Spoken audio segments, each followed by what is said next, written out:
Hello बच्चों।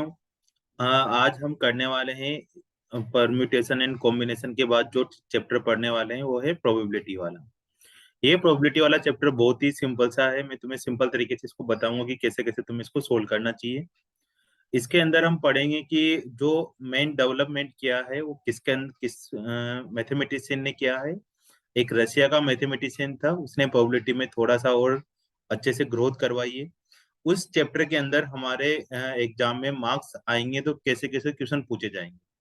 इसके अंदर अपन पढ़ने वाले हैं कि रैंडम एक्सपेरिमेंट किसको बोलते हैं, सैंपल स्पेस किसको बोलते हैं, प्रोबेबिलिटी कैसे निकालते हैं, ठीक है, म्यूचुअली एक्सक्लूसिव इवेंट कैसे होते हैं, एग्जॉस्टिव इवेंट कैसे होते हैं। अभी अजीब अजीब से नाम लग रहे होंगे, लेकिन मैं तुम्हें बहुत ही सिंपल तरीके से इन सबको बता दूंगा।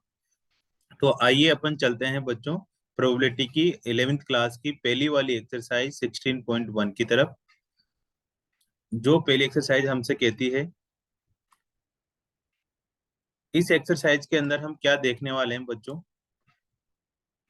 इस एक्सरसाइज के अंदर हम पढ़ने वाले हैं कि एक मैथमेटिशियन है, उसका नाम है कोलमोग्रो, है ना। थोड़ा अजीब सा नाम है, एन, पता नहीं आगे का क्या नाम था, पीछे का याद भी करा था, लेकिन ये पूछा भी नहीं जाता है ना। एक रशियन था जिसने क्या करा है, जो अभी तक प्रोबेबिलिटी वाली थ्योरी चली आ रही थी, ठीक है, उसको हटाकर उसने एक नई थ्योरी दी। जैसे प्रोबेबिलिटी में क्या होता है कि ये फिक्स चीजें नहीं है कि मान लो मैंने कोई गेन निकाला है ना, कोई हेड और टेल करा, तो हेड भी आ सकता है और टेल भी आ सकता है। लेकिन हेड कब हमने टॉस करा और कितनी देर बाद टेल आएगा ये हमें नहीं पता। हो सकता है बार बार हेड आ रहा हो सकता है बार बार टेल आ रहा हो। तो इसने इन सब चीजों को थोड़ा सा और डीपली में सिखाया, थोड़ा सा और इसने काम किया। तो इसका क्या नाम था बच्चों, थोड़ा सा अच्छा लगता है कि इसके बारे में ही पढ़ने वाले हैं। कोलमोग्रो एक रशियन मैथमेटिशियन था जिसने 1933 में इसका बनाया, मतलब आज से 90 साल पहले की अपन बात करने वाले हैं। ठीक है, इनका चेहरा दिख रहा है इन अंकल जी का, ठीक है। थोड़े थोड़े बाल वाल उड़े हुए हैं, टाई वाई लगाई हुई है बढ़िया से, और थोड़े अलग नजरों से देख रहे हैं। तो चलते हैं इनके बारे में बता पूछते हैं कि इन्होंने क्या क्या चीजें बताई। इन्होंने बताया कि सैंपल स्पेस किसको बोलते हैं, रैंडम एक्सपेरिमेंट किसको बोलते हैं। तो जितने भी एक्सपेरिमेंट होते हैं बच्चों, ठीक है, इस दुनिया के अंदर, वो सब प्रोबेबिलिटी में काउंट नहीं करे जाते, है ना। कौन से एक्सपेरिमेंट प्रोबेबिलिटी में काउंट नहीं करे जाते, जो लैब के अंदर होते हैं, जैसे केमिस्ट्री की लैब में होते हैं, फिजिक्स की लैब में होते हैं, वो सब इस प्रोबेबिलिटी के अंदर काउंट नहीं करे जाते। वो हमेशा पॉसिबल इवेंट होते हैं कि वो होने वाले ही होते हैं। जो हम जितने भी पढ़ते हैं बच्चों इस प्रोबेबिलिटी के अंदर, वो एक ह्यूमन के द्वारा बाहर बैठकर जो काउंट किए जा रहे हैं, लैब से बाहर जितने भी एक्सपेरिमेंट किए जाते हैं। अब तुम ऐसे नहीं है कि लैब के सारे सामान उठाकर बाहर बैठकर एक्सपेरिमेंट करने लग गए, ऐसा लैब के बाहर वाला हो रहा है, ठीक है, ऐसा नहीं। जैसे तुम्हारी गली के बाहर से बहुत सारी गाड़ियां गुजर रही है, तो तुम्हें नोट करना है कि पहले बाइक निकलेगी या गाड़ी निकलेगी, उस तरह का चीज है जो अनएक्सपेक्टेड है, जिसका रिजल्ट हमें नहीं पता कि क्या होने वाला है। लैब के अंदर तो फिक्स पता होता है कि यार ये वाली चीजें करोगे तो ये आने वाला है रिजल्ट, या तो ये आएगा या ये नहीं आएगा। ऐसा नहीं हो सकता कि ये भी आ सकता है वो भी आ सकता है, ऐसी चीजें नहीं होती। तो इन सब डिटेल में से आगे चलने के लिए अपन आगे बढ़ते हैं। रैंडम एक्सपेरिमेंट का मतलब वही सारे, जैसे कॉइन को टॉस करना, डाइस को उछालना, ठीक है, उस तरह के कार्ड में से कुछ चीजें निकाल लेना, यहाँ एस निकाल लेना, किंग निकाल लेना, ये सारी चीजें किसके अंदर आती है, ये इन भाई साहब ने बताई थी, ठीक है। अब इन्हीं के बारे में अपन आगे पढ़ते हैं। तो तुम्हें कुछ नहीं करना बच्चों, आसान आसान सी चीजें हैं।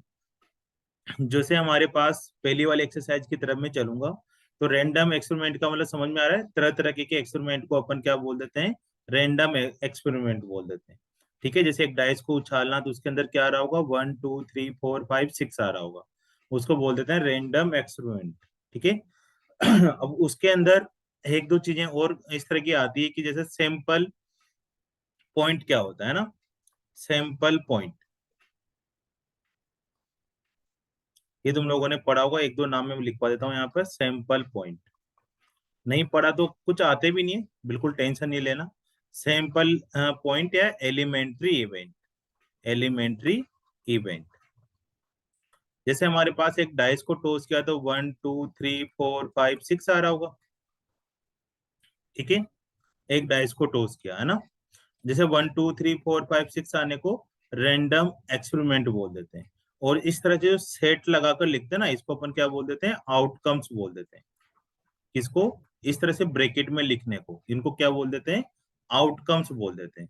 ठीक है, आउटकम्स बोल देते हैं, या फिर सैंपल स्पेस बोल देते हैं। क्या बोल देते हैं बच्चे, सैंपल स्पेस।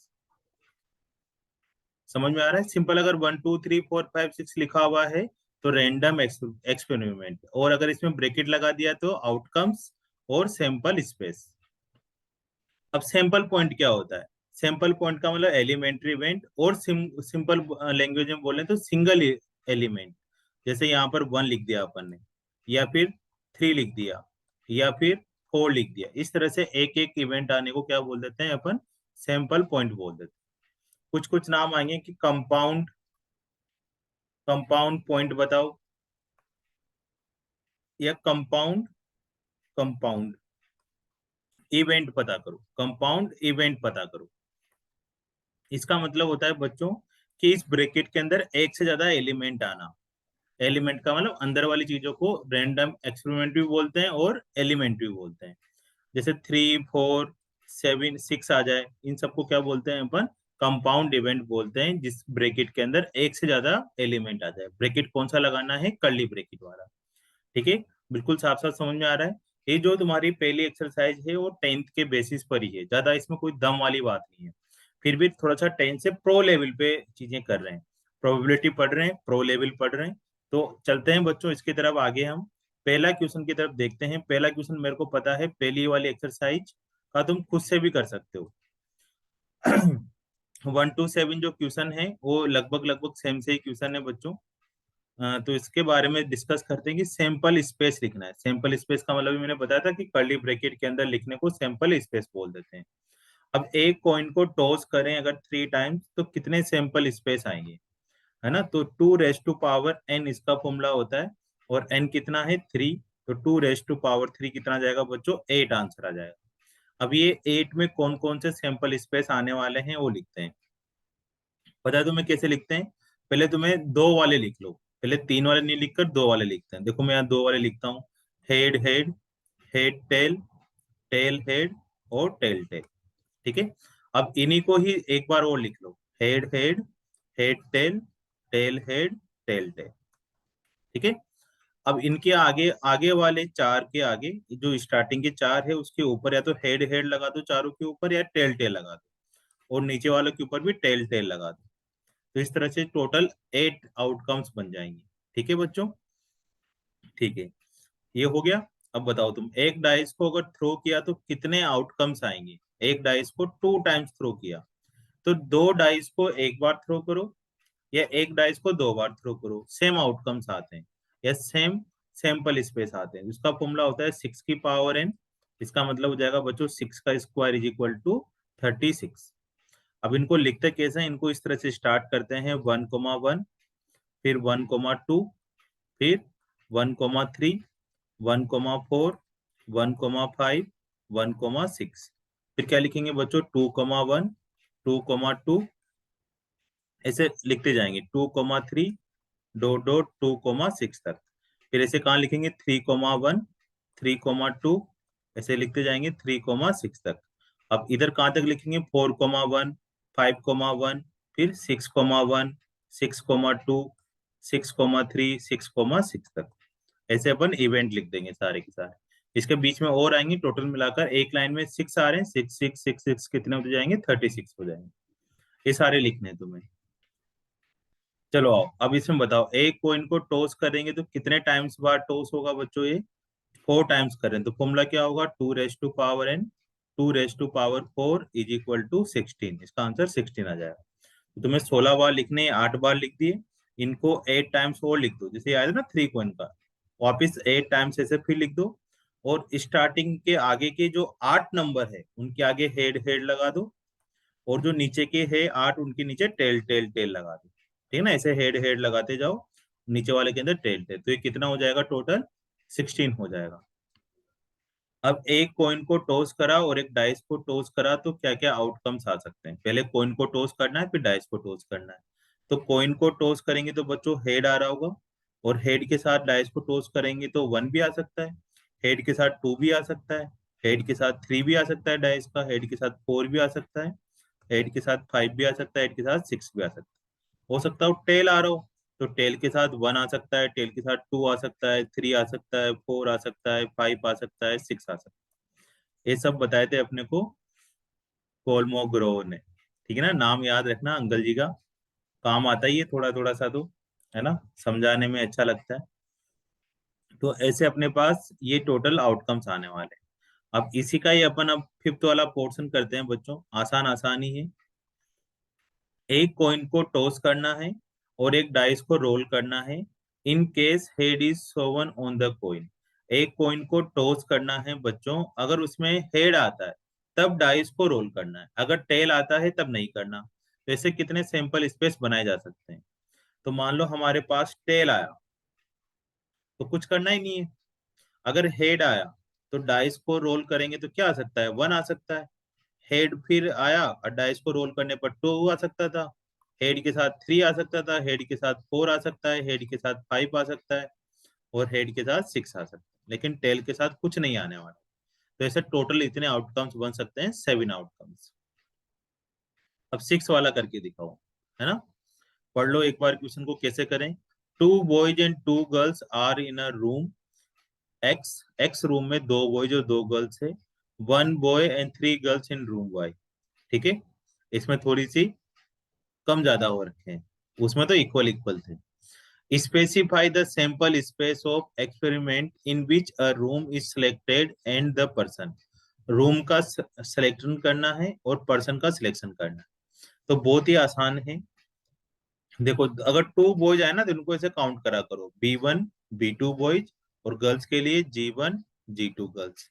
अब ये अलग बॉयज आ गया तो इसको B3 बॉयज लिख लो, और उसको गर्ल्स कौन सा लिख लेंगे, G3 G4 G5 गर्ल्स। ठीक है ना, ऐसे गर्ल्स लिख लिया। अब देखो एक्स रूम में एक रूम और एक पर्सन को सिलेक्ट करना है, तो एक रूम एक्स सिलेक्ट कर लिया, एक पर्सन उसके साथ क्या कर लिया, B1 कर लिया। एक रूम ले लिया एक्स, उसके साथ B2 वाला बॉयज ले लिया। एक्स वाले रूम के साथ एक गर्ल्स ले सकते हैं, एक्स वाले रूम के साथ एक बॉयज ले सकते हैं, गर्ल्स ले सकते हैं दूसरी वाली। वाई वाला रूम सिलेक्ट किया, उसके साथ B3 बॉय सिलेक्ट कर लिया। वाई वाला रूम लिया, उसके साथ गर्ल 3 ले ली। वाई वाले के साथ गर्ल 4 ले लिया। वाई वाले के साथ गर्ल 5 ले लिया। गर्ल 6 है ही नहीं, गर्ल बॉय था नहीं B4 वाला, तो ये वाले एक्सपेरिमेंट बन जाएंगे, ये वाले सैंपल स्पेस बन जाएंगे।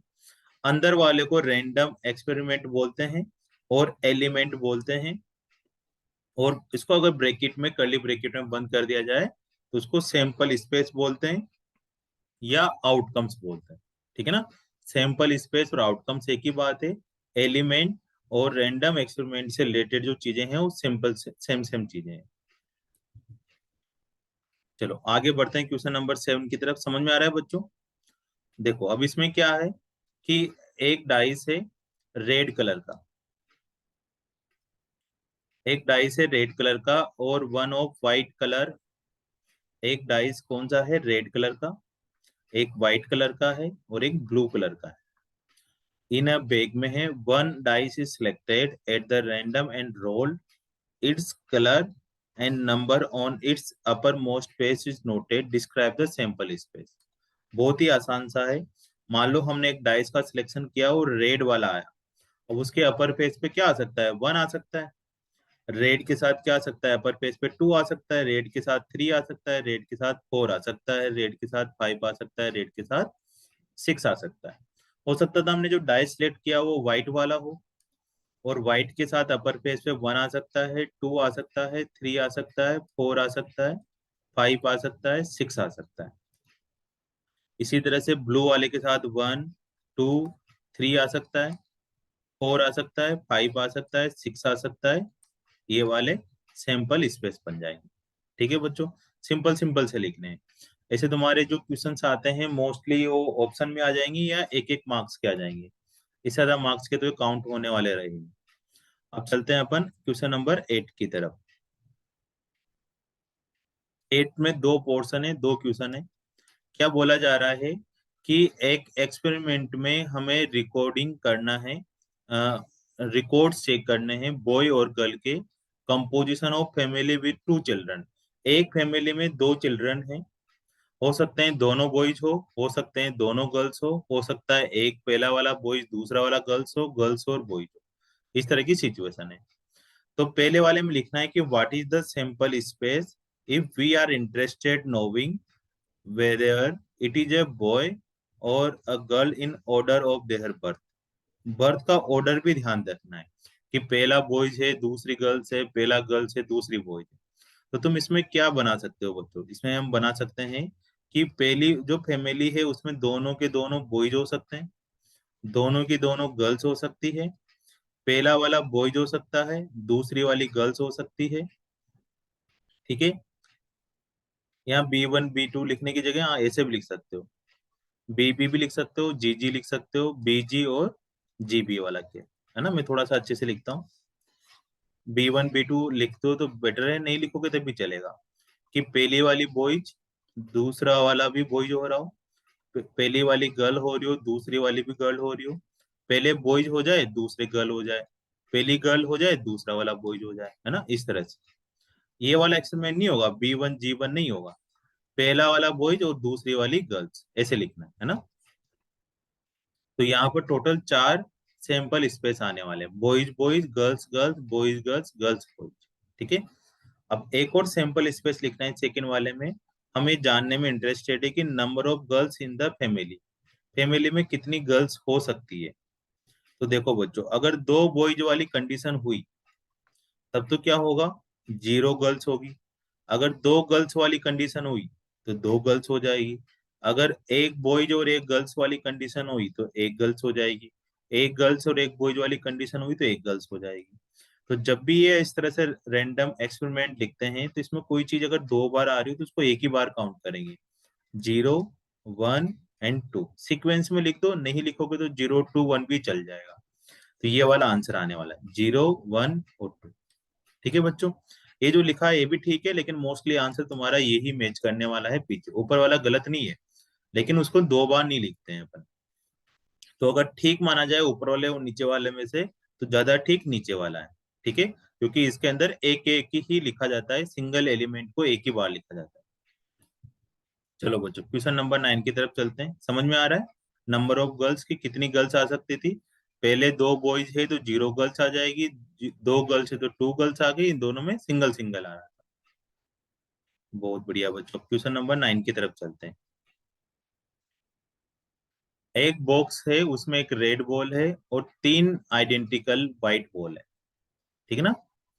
To balls are draw at the random in succession without replacement, right the sample space of this experiment. दो बॉल निकालनी है, आइडेंटिकल रेड बॉल इन्होंने इसलिए बोला क्योंकि यहाँ पर तुम्हें W1 W2 W3 नहीं लिखना, हर बॉल ही कौन सी है, सेम सेम है, तो WWW लिखेंगे। रेड बॉल एक है, तो देखो बच्चों आओ इसके सैंपल स्पेस बनाते हैं। दो बॉल निकालनी है, हो सकता है तुमने जो बॉल निकाली हो पहली वाली रेड निकले और सक्सेशन विदाउट रिप्लेसमेंट, वापस नहीं डालना। अब रेड तो निकल गई, अब उसमें कौन सी बॉल है, व्हाइट बॉल है, तो व्हाइट निकल सकती है। हो सकता है पहली वाली व्हाइट निकले और दूसरी वाली रेड निकल जाए, हो सकता है पहली वाली व्हाइट निकले और दूसरी वाली भी व्हाइट निकले, क्योंकि व्हाइट तो तीन है। हो सकता है पहली वाली रेड निकले और दूसरी वाली भी रेड निकले, ऐसा तो पॉसिबल नहीं है क्योंकि रेड बॉल तो एक ही है और उसमें डालना भी नहीं है वापिस, तो ये वाला सैंपल स्पेस तो नहीं आने वाला, केवल यही आने वाला है, red white white red white white. ठीक है बच्चों, ठीक है। थोड़ी इंग्लिश इंग्लिश डाल देना इसके अंदर और अरेंजमेंट कर लेना अच्छे से। ठीक है प्यारे प्यारे बाल को, मजेदार फिर तुम्हें एक लास्ट में शेर सुनाऊंगा मैं अच्छा वाला, ताकि तुम्हें अच्छे से मोटिवेट कर दे। An experiment consist of tossing a coin, है ना, बहुत आसान से रह गए, 5 6 क्वेश्चन और हैं। एक कॉइन को टॉस करना है, throwing it second time if head occur. ठीक है, एक कॉइन को टॉस करना है, अगर थ्रो करते वक्त सेकेंड टाइम पे हेड अकर हेड आता है। ठीक है, if a tail occur on post first toss then dice rolled once. ठीक है, अगर देखो बच्चों क्या बोला जा रहा है, एक पॉइंट को टॉस करना है, ठीक है, then throwing it second time if a head occur, अगर हेड आता है तो कॉइन को एक बार और उछालना है। पहले टॉस में अगर हेड आता है तो कॉइन को एक बार और टॉस करना है। अगर पहले टॉस में टेल आता है तो डाइस को रोल करना है, फिर कॉइन को रोल नहीं करना। तो मान लो मैंने हेड, पहले कॉइन को टॉस करा और हेड आया, तो इसके बाद फिर क्या टॉस करना है, एक बार और कॉइन टॉस करना है। तो एक बार और कॉइन टॉस करेंगे तो हेड भी आ सकता है उसमें और टेल भी आ सकता है। तो यहाँ से दो चीजें क्या निकल कर आ जाएगी, हेड हेड आ सकता है और हेड टेल आ सकता है। मान लो तुमने पहले कॉइन पर टॉस करने पर टेल आता, तो सेकंड पे हमें क्या टॉस करना था, डाइस टॉस करना है। तो उस पे 1 आ सकता है, 2 आ सकता है, 3 आ सकता है, 4 आ सकता है, 5 आ सकता है और 6 आ सकता है। तो यहाँ पर लिखेंगे अपन T1, T2, T3, T4, T5, T6 और ऊपर के दो को भी ऐड कर लो, हेड हेड हेड टेल। तो टोटल ये इतने केस बन गए। अब इनको आगे पीछे लिखो, कुछ फर्क नहीं पड़ता। हेड हेड हेड टेल को आगे लिख दो, बीच में लिख दो, कहीं पर भी लिख दो, है ना, कोई फर्क नहीं पड़ने वाला है। ठीक है बच्चों, आसानी लग रहा है, बहुत बढ़िया। चलो अच्छी बात है। अब क्वेश्चन नंबर अपन करते हैं 11th वाला, है ना। चलो रीड करो क्वेश्चन नंबर 11 को कैसे करें। Suppose 3 bulb are selected at random from a load. 3 bulb है, सिलेक्ट करने हैं एक लोड से। Each bulb is tested and classified is a defective को डी और नॉन डिफेक्टिव को एन से डिनोट करना है। Right sample space of this experiment. हमारे पास 3 बल्ब है बच्चों, B1, B2, B3। ठीक है, अब हमें 3 बल्ब सिलेक्ट करने हैं। तो पहला बल्ब क्या हो सकता है, डिफेक्टिव हो सकता है। दूसरा बल्ब जो सिलेक्ट किया वो भी क्या हो सकता है, डिफेक्टिव हो सकता है। तीसरा बल्ब सिलेक्ट किया वो भी डिफेक्टिव हो सकता है। ऐसे क्या क्या सिचुएशन बन सकती है वो देखते हैं। ठीक है ना, डिफेक्टिव और नॉन डिफेक्टिव वाला केस जमाना है। 3 बल्ब थे, है ना, उसमें हमें सिलेक्ट करना है। तो हो सकता है कि तीनों डिफेक्टिव आए, हो सकता है कि उसमें 2 डिफेक्टिव आ रहे हो और थर्ड वाला नॉन डिफेक्टिव आ रहा हो। तो इसके ही 3 केस बना लेते हैं कि पहला वाला डिफेक्टिव आ रहा हो, दूसरा वाला नॉन डिफेक्टिव आ रहा हो, तीसरा वाला डिफेक्टिव आ रहा हो। पहला वाला नॉन डिफेक्टिव हो, दूसरा वाला डिफेक्टिव हो, तीसरा वाला डिफेक्टिव आ रहा हो। या हो सकता है कि पहला वाला डिफेक्टिव है, बाकी दो नॉन डिफेक्टिव है। इसी को आगे बढ़ाएं, पहला वाला नॉन डिफेक्टिव है, दूसरा वाला डिफेक्टिव है, तीसरा वाला नॉन डिफेक्टिव है। या पहले दो नॉन डिफेक्टिव है और तीसरा वाला डिफेक्टिव है। फिर तीसरा केस, पहले में क्या लिया अपन ने, कोई डिफेक्टिव नहीं लिया। इन 3 के अंदर क्या लिया, एक नॉन डिफेक्टिव लिया। पहले 0 नॉन डिफेक्टिव, फिर एक नॉन डिफेक्टिव, फिर इन 3 के अंदर हमने क्या लिया, 2 नॉन डिफेक्टिव। अब थर्ड वाला केस कौन सा बनेगा, जिसमें तीनों ही नॉन डिफेक्टिव आ रहे हो, मतलब एन एन एन बन रहे हो। तो टोटल कितने सैंपल स्पेस बन गए बच्चों, 8 सैंपल स्पेस बन गए, 1 2 3 4 5 6 7 8।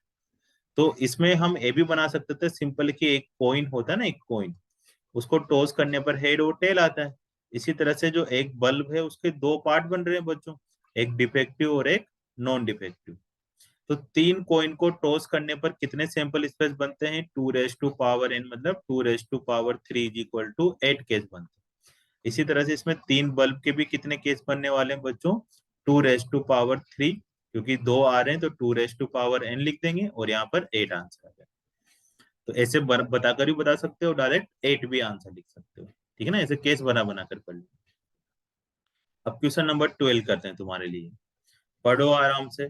अ coin is toss, if the outcome is head, a dice is throw.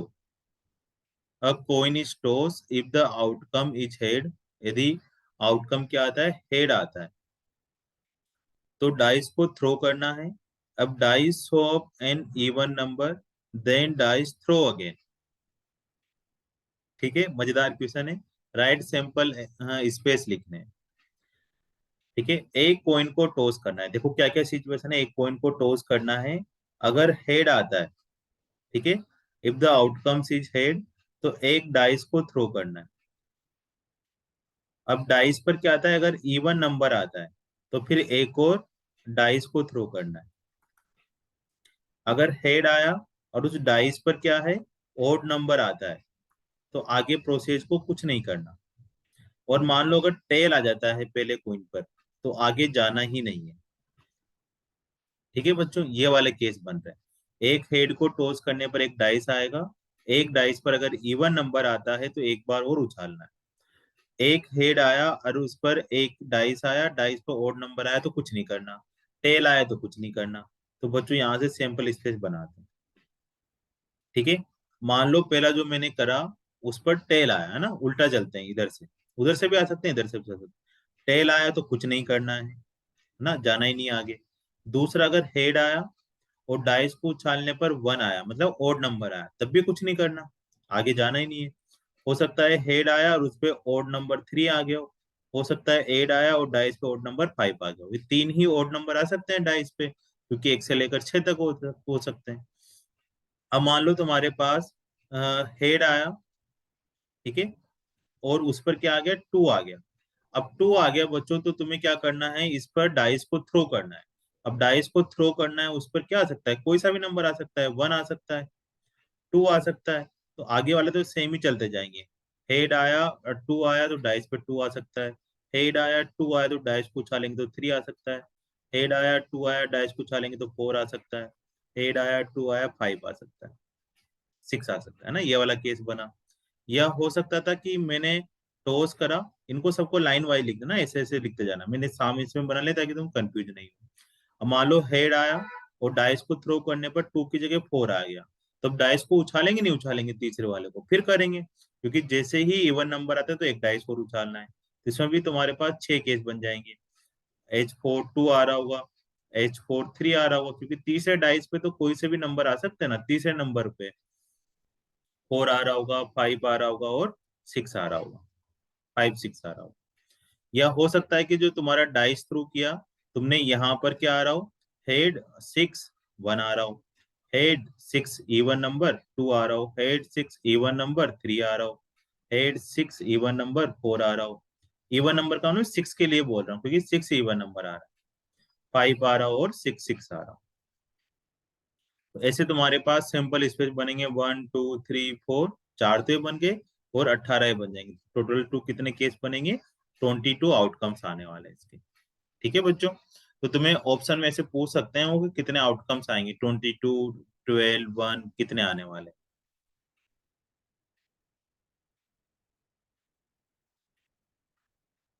अब द नंबर है one two three and four are written separately, one four slip of paper.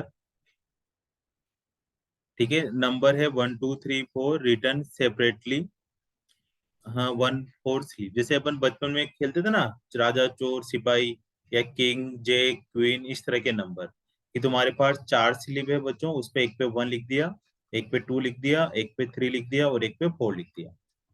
ठीक है, एक चार स्लीप बना दी, इनको बंद बंद करा सेम जैसा, और है ना, ऐसे घुमा फिर आके फोल्ड करके और बॉक्स में मिक्स करके घुमा दिया। अब एक पर्सन को बोला है कि तुम्हें दो स्लीप निकालनी, two slip from the box, one after another, एक के बाद दूसरी निकालनी है विदाउट रिप्लेसमेंट के। तो डिस्क्राइब द सिंपल एक्सपेरिमेंट, क्या क्या आ सकता है। तो बहुत आसान है कि पहली वाली आ सकती है और दूसरी वाली आ सकती है ना, या फिर पहली वाली आए उसके साथ तीसरी वाली आ जाए, पहली वाली आए उसके साथ फोर वाली आ जाए। तो तुम या तो इनको ना इस तरह से हाँ लिखते चलो, या तुम कॉमा लगा लगा के भी लिख सकते हो, है ना, मैं बताता हूँ तुम्हें, पहले ऐसे लिख लेते हैं। या फिर क्या आ रहा हो, टू के साथ वन वाली आ रही हो, ठीक है, टू के साथ टू थ्री वाली आ रही हो, टू के साथ टू तो नहीं आ सकते ना क्योंकि एक ही स्लीप है, टू के साथ फोर आ रही हो, या थ्री के साथ वन आ रही हो, थ्री के साथ टू आ रही हो, थ्री के साथ फोर आ रही हो, फोर के साथ वन, फोर के साथ टू, फोर के साथ थ्री। ऐसा तुम्हें ऐसे लिख देना है। अगर ऐसे नहीं लिखे बच्चों तो तुम्हें ऐसे लिखना है, वन कोमा टू आ रहा हो, है ना, छोटे ब्रेकेट, वन कोमा थ्री आ रहा हो, वन कोमा फोर आ रहा हो, वन के साथ फोर आ रहा हो, टू के साथ वन आ रहा हो, टू के साथ थ्री आ रहा हो, टू के साथ फोर आ रहा हो, ऐसे तुम ब्रेकेट में भी लिख सकते हो। थ्री के साथ वन, थ्री के साथ टू, दोनों गलत नहीं है, दोनों ही ठीक है, जो तुम्हें दिल करे वो लिख दो। Four comma one, four comma two, four comma three, ऐसे लिख सकते हो। ये अपने सैंपल स्पेस आ रहे हैं कि क्या क्या सिचुएशन बन सकती है, ये सिचुएशन बन सकती है। वन के साथ वन तो नहीं आ सकता ना क्योंकि दो स्लिप तो है नहीं, और रिप्लेसमेंट भी नहीं करना है अपने को, तो ये वाली सिचुएशन आ रही है। चलो अब क्वेश्चन खत्म होने वाले हैं बच्चों, बिल्कुल एंड लेवल पे चल रहे हैं अपन। एक एक्सपेरिमेंट करना है, rolling a dice then tossing a coin. देखो पूरी एक्सरसाइज में यही है, डाइस को करना है और कॉइन को उछालना है। If the number of dice is even, अगर डाइस पर इवन नंबर आते हैं तो कॉइन को टॉस करना है। अगर डाइस पर ऑड नंबर आते हैं तो कॉइन को 2 बार टॉस करना है। डाइस पर इवन नंबर आए तो 1 बार टॉस करना है, अगर ऑड आए तो 2 बार टॉस करना है। बहुत आसान सा है। डाइस पर इवन आए तो 1 कॉइन टॉस, अगर ऑड नंबर आए तो 2 कॉइन टॉस। अब 1 कॉइन में 2 केस बन सकते हैं, हेड और टेल। और 2 कॉइन में कौन से केस बन सकते हैं? 4 केस बन सकते हैं। हेड हेड आ सकता है, हेड टेल आ सकता है, टेल हेड आ सकता है, और टेल टेल आ सकता है। इवन नंबर में कौन कौन से केस बन सकते हैं? 2, 4, 6 आ सकता है। ऑड नंबर में 1, 3, 5 आ सकता है। बस इन केस को मिलाना है बच्चों, और कुछ नहीं करना। जैसे अपने पास 2 के साथ क्या आ सकता है? हेड आ सकता है, और 2 के साथ टेल आ सकता है ना। पहले के साथ 2 सिचुएशन आ सकती है। 4 इवन नंबर आए तो 4 के साथ हेड आ सकता है, 4 के साथ टेल आ सकता है। फिर 6 के साथ हेड आ सकता है, 6 के साथ टेल आ सकता है। अब 1 के साथ 4 सिचुएशन आ सकती है बच्चों। 1 के साथ क्या आ सकता है? हेड हेड आ सकता है। 1 के साथ हेड टेल आ सकता है। 1 के साथ टेल हेड आ सकता है। 1 के साथ टेल टेल आ सकता है। समझ में आ रहा है? इसी तरह से 3 के साथ भी 4 सिचुएशन आ जाएगी। हेड हेड, 3 के साथ हेड टेल, टेल हेड, और टेल टेल। 5 के साथ भी हेड हेड, 5 के साथ हेड टेल, 5 के साथ टेल हेड, और 5 के साथ टेल टेल। ये सिचुएशन आ जाएगी। ठीक है, आसानी है, बस तुम्हें थोड़ा सा और अच्छे से ध्यान से देकर करना है। अब बिल्कुल अपन पहुंच चुके हैं 15 और 16, बहुत ही आसान से क्वेश्चन बचे हैं। एक कॉइन को टॉस करना है, अगर टेल आता है तो we draw a ball from a box which contain 2 red ball और 3 ब्लैक बॉल है। टेल आता है तो अपने को 2 बॉल, 1 बॉल लेनी है। अगर हेड आता है तो डाइस को थ्रो करना है। देखो मैं तुम्हें समझाता हूँ क्या क्या लिखा हुआ है। अगर टेल आता है तो हमें 1 बॉल सिलेक्ट करनी है। अब 1 बॉल में अपने पास कितने केस हैं? रेड 1, रेड 2, और ब्लैक 1, ब्लैक 2, ब्लैक 3, है ना। ये 5 केस है टेल आता है। अगर हेड आता है तो अपने को क्या करना है? 1 डाइस को थ्रो करना है, 1 डाई को। तो इसके पास कितने केस होंगे? 1, 2, 3, 4, 5, 6 आ रहे होंगे डाइस में। तो इन सबको मिक्स कर दो। टेल के साथ क्या आ सकता है बच्चों? रेड 1, टेल के साथ रेड 2। आइडेंटिकल तो है नहीं बोले, तो अपन ने R1 R2 ऐसे लिखना पड़ेगा। आइडेंटिकल होती तो सिंपल एक आर लिखते थे। 3 ब्लैक बॉल है तो टेल के साथ ब्लैक 1, ब्लैक 2, ब्लैक 3 आ जाएगी टेल के साथ। अब बॉले खत्म हो गई, मान लो हेड आ रहा होता तो हेड के साथ अपन डाइस उछालते तो 1 आ सकता था, 2 आ सकता था, 3 आ सकता था, 4 आ सकता था, 5 आ सकता था हेड के साथ, और हेड के साथ 6 आ सकता।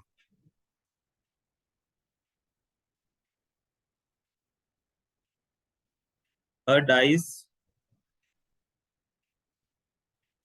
A dice is throw repeatedly until 6 comes। A dice को एक बार उछाला है और रिपीट करना है जब तक 6 नहीं आ जाता। ठीक है। What is the sample space for this experiment?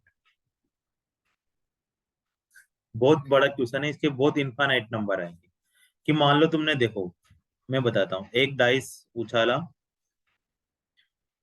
है ना। इस तरह से थोड़ा सा पहले समझा देता हूँ।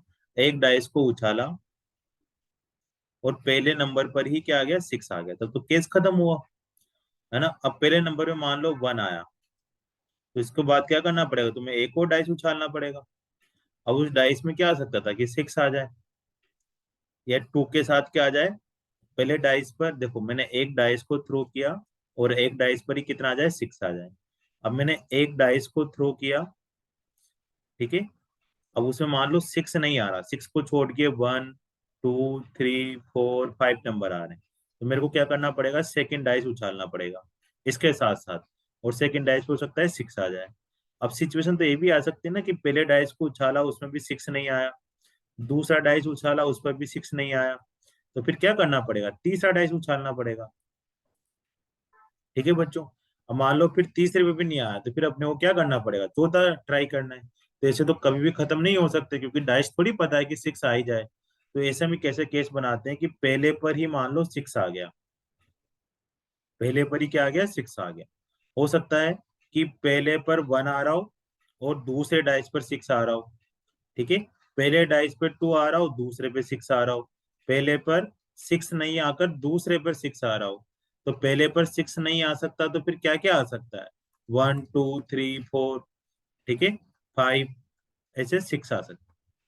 अब मान लो तुम्हारे पास पहले पर भी 6 नहीं आया, है ना, अभी देखेंगे दूसरे पर भी 6 नहीं आया और तीसरे पे 6 आ रहा है।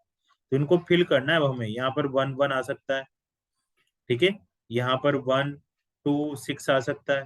मान लो पहले पर भी हमें 6 नहीं लाना, दूसरे पे भी 6 नहीं लाना, तीसरे पे 6 लाना है।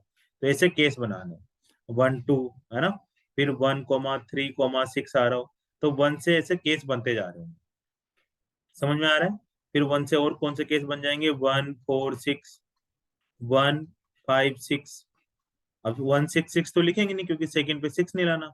अब 2 वाले शुरू कर देंगे, 2 1 6, 2 2 6।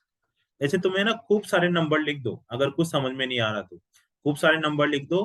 पहले पहले डाइस पे 6 ला दो, दूसरे डाइस पे 6 ला दो, उसके केस खत्म कर दो, फिर तीसरे डाइस पे 6 ला दो, उसके केस खत्म कर दो।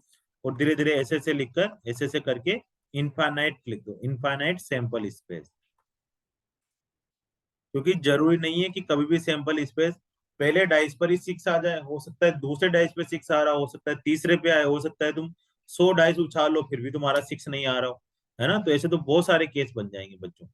तो इन सबको बोलते हैं रैंडम एक्सपेरिमेंट, कि इसमें कोई फिक्स नहीं है कि 6 आए सही, लेकिन आएगा जरूर, कब आएगा ये नहीं पता। ये बताया था अपने को ऊपर जो अंकल जी थे, कोल मोरगोर ग्रो, उन्होंने बताया था। ठीक है बच्चों, तो अपन अब सेकंड वाली एक्सरसाइज पढ़ते हैं नेक्स्ट वीडियो में। तो देखते रहिए, मुस्कुराते रहिए, जिंदाबाद।